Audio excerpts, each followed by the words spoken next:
بسم اللہ الرحمن الرحیم۔ تو آج کا ہمارا لیکچر سٹارٹ کرتے ہیں۔ ہم نے پچھلے لیکچر میں کچھ ٹاپکس کور کیے تھے جن میں مشکلات، ان کا حل، صبر، شکر، امید، اور اس میں اینڈ پہ ہم نے تھوڑا سا ڈسکس کیا تھا پردے کے بارے میں۔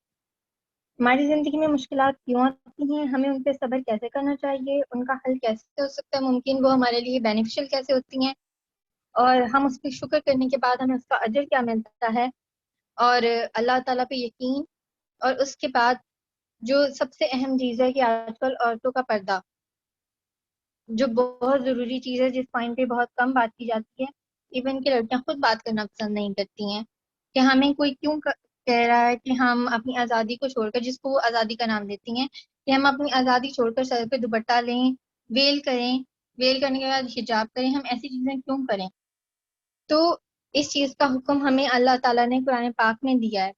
سب سے پہلے اللہ پاک نے نبی پاک صلی اللہ علیہ وسلم کی ازواج مطہرات کو یہ حکم دیا تھا کہ وہ لوگ اپنے آپ کو کور کریں، دوپٹے میں اور پردے میں رہیں، اور بلا ضرورت کسی سے بات نہ کریں، اور ہنس کر بالکل بھی کسی سے بات نہ کریں کہ کسی دوسرے کے دل میں کوئی بھی برا خیال پیدا ہو۔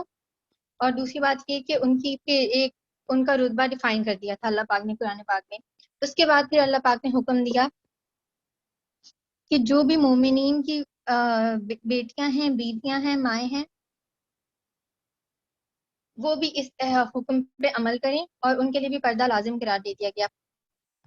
پچھلے دنوں میں ایک چیز دیکھ رہی تھی کہ جو ایک چلی تھی تحریک عورتوں کی آزادی کے بارے میں، تو میں نے کبھی اس چیز میں پالیٹکس میں انٹرسٹ نہیں لیا، لیکن میں نے اس چیز کو مجھے انٹرسٹ ہوا، فارغ بیٹھی ہوئی تھی تو میں نے اس چیز کو سمجھا، میں نے پرانی ویڈیوز نکال کے دیکھی، تو اس میں کہ عورتوں کا پوائنٹ آف ویو کیا ہے، وہ کیا کہنا چاہتی ہیں، اور مطلب وہ کس چیز کے لیے آواز اٹھا رہی ہیں۔ اور جو اس میں مجھے سمجھ آئی وہ یہی تھا کہ بہت سی عورتوں کو یہ پتہ ہی نہیں تھا کہ وہ کس چیز کے لیے اسٹینڈ کر رہی ہیں، وہ کس چیز کو سپورٹ کر رہی ہیں، اور اس کے بارے میں اللہ پاک کے احکامات کیا ہیں، اور ان کو عمل کس بات پہ کرنا چاہیے، اور کس بات سے منع فرمایا گیا ہے۔ اور بہت سے ان کے ایسے جوازات تھے جو کہ بالکل بھی کہہ سکتے ہیں کہ امپلیمنٹ نہیں ہوتے ہیں، جو جھوٹ پر مبنی تھے، لیکن پھر بھی لوگ ان کو سپورٹ کر رہے تھے۔ اور یہ ٹھیک ہے، سب سے بڑی چیز میں یہ ہے کہ وہ غلط ہیں، بے شک وہ غلط ہیں، لیکن غلط کو غلط کہنے کا طریقہ بھی ہونا چاہیے۔ کچھ لوگ غلط کو اس طرح سے غلط کہتے ہیں کہ اگلا بندہ چڑ جاتا ہے، غصے میں آ جاتا ہے، اور وہ مزید غلطی پہ غلطی کرتا چلا جاتا ہے۔ تو ہمیں اس کے لیے کیا چاہیے کہ جب ہم کسی کو نصیحت کریں تو ہمارا لب و لہجہ بہت نرم، بہت مطمئن، بہت کیا کہتے ہیں کہ اسٹریٹ ہونا چاہیے، کہ ہم کسی پہ ایسے جبرن نہ اس کو کہیں کہ اس چیز سے ہٹو، ہم اس کو دلائل ایسے پیش کریں کہ وہ اس چیز سے باز آ جائے۔ ہمیں اپنے آپ میں غصہ نہیں لانا چاہیے، یہ نہیں کہنا چاہیے کہ ہم جو کہہ رہے ہیں وہ صحیح ہے۔ اگر آپ غصے میں یا کوئی بھی بات آپ فورسفلی کہتے ہیں تو وہ اگلے پر اثر نہیں کرتی ہے۔ حدیث میں بھی اس بات کا حوالہ ملتا ہے کہ جب آپ کسی کو نصیحت کریں تو نصیحت بہت نرم لب و لہجے میں کرنی چاہیے تاکہ اگلے کے دل پر اثر کرے۔ جب آپ سخت لہجے میں کوئی بات کرتے ہیں، کوئی چیز کرتے ہیں، کوئی اس کو بے شک نصیحت ہی کر رہے ہوتے ہیں، اچھی بات کہہ رہے ہوتے ہیں، لیکن وہ اگلے کے اوپر اثر نہیں کرتی ہے، ٹھیک ہے۔ دوسری بات یہ ہے کہ ہمیں پردہ سب سے بڑی چیز ہے کہ کوئی کتنا بھی کہتا رہے، جب تک انسان خود اپنے آپ کو اس چیز کے لیے راضی نہیں کر لیتا، اپنے آپ کو یہ نہیں سمجھ لیتا کہ اس پوائنٹ کو نہیں سمجھ لیتا کہ اس چیز میں اللہ پاک کی رضا ہے، اور میں نے یہ کام اللہ پاک کی رضا کے لیے کرنا ہے، تب تک وہ اس چیز کو ایکسیپٹ نہیں کر پاتا، وہ کام نہیں کر پاتا، ٹھیک ہے۔ تو ہم نے کیا کرنا ہے کہ ہم نے کچھ بھی جو کرنا ہے نا، وہ اپنی ذات کے لیے نہیں کرنا ہے، ہم نے اللہ پاک کی رضا کے لیے کرنا ہے۔ جب ہم اللہ پاک کی رضا کو برتر اور اعلیٰ سمجھنے لگ جاتے ہیں، اور ہم یہ کہتے ہیں کہ ہم نے جو بھی کام کرنا ہے اللہ پاک کی رضا کے لیے کرنا ہے، تو ہمیں اس کا دگنا اجر ملتا ہے، کہ ایک تو ہم جو کام کر رہے ہیں اس کام کے کرنے کا، اور ایک ہماری نیت کا۔ اس کے بعد ایک یہ پہلو ہمارے پاس آ جاتا ہے کہ ہم نے عبادت کیسے کرنی ہے، عبادت کی طرف لوگوں کو، خود کو مائل کیسے کرنا ہے، کہ دوسروں کو مائل کیسے کرنا ہے۔ ہم نے کوئی بھی نصیحت کرنی ہے تو اس پر عمل کیسے کروانا ہے، اور جب بھی کوئی مطلب بات ہے، ہم نے عبادت کرنی ہے تو عبادت کی بھی بہت زیادہ کیا کہہ سکتے ہیں کہ طریقے بھی ہیں، اور عبادت کرنے کی خشوع و خضوع سے کرنی چاہیے۔ اب ہمارے پاس ایک چیز آ گئی ہے کہ ہم نے ایک بندے کو پردے کی تلقین کرنی ہے، لیکن ہم خود پردہ نہیں کر رہے ہیں، ٹھیک ہے۔ ہم اپنے آپ کو لبرل کہتے ہیں،